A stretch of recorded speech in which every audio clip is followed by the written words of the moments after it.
Friends, today we will continue our feature on the 7 penitential psalms. We will consider the remaining 4 for our reflection.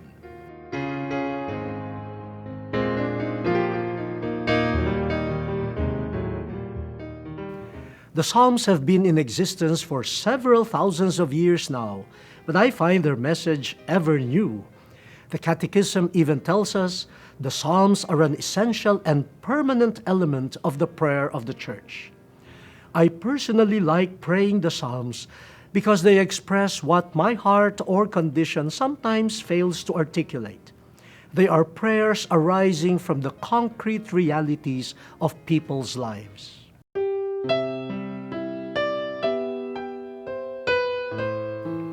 Now, the 4th of the 7 penitential psalms is Psalm 51. The psalmist begins with 2 things.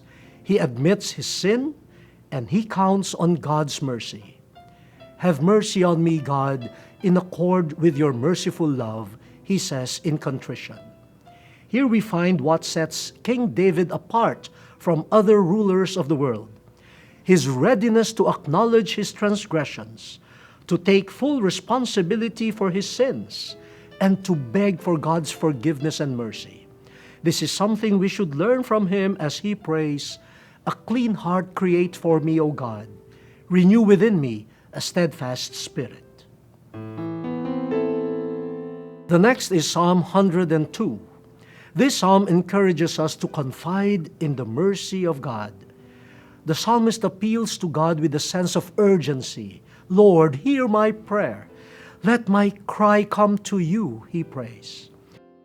This is not commanding God, dear friends. It is rather an appeal to God without holding back. Neither is it arrogance, but rather a sublime confidence born out of the conviction that God is indeed merciful and loving. And this conviction of the psalmist must be ours too, that we may sincerely pray like him.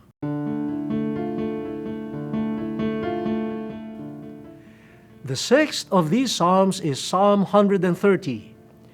Here the psalmist models for us how to be hopeful in the Lord. He knows that his sins and their effects, but these do not discourage him. He still turns to the word of the Lord and believes that God is not vengeful. And so he prays, "I wait for the Lord. My soul waits and I hope for his word. For with the Lord is mercy, with him is plenteous redemption." Is the Lord our hope, dear friends? It is never too late to find the same hope and consolation in God's word. And the last of the 7 penitential psalms is Psalm 143. "I remember the days of old," says the psalmist.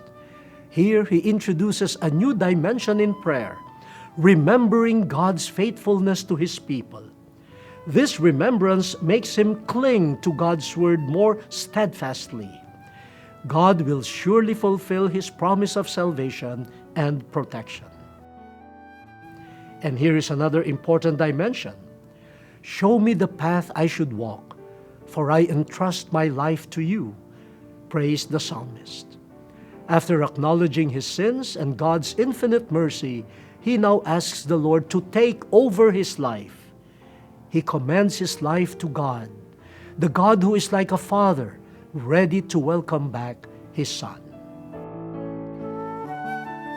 Wow, these are words of someone who discovered in God his ultimate refuge. May we, like the psalmist, say to the Lord, "I am your servant." There you go, my dear brothers and sisters. May these short introductions to the Psalms help you in praying more deeply this Lenten season. And I hope that you may reflect together with your family. May we have a meaningful and fruitful Lent.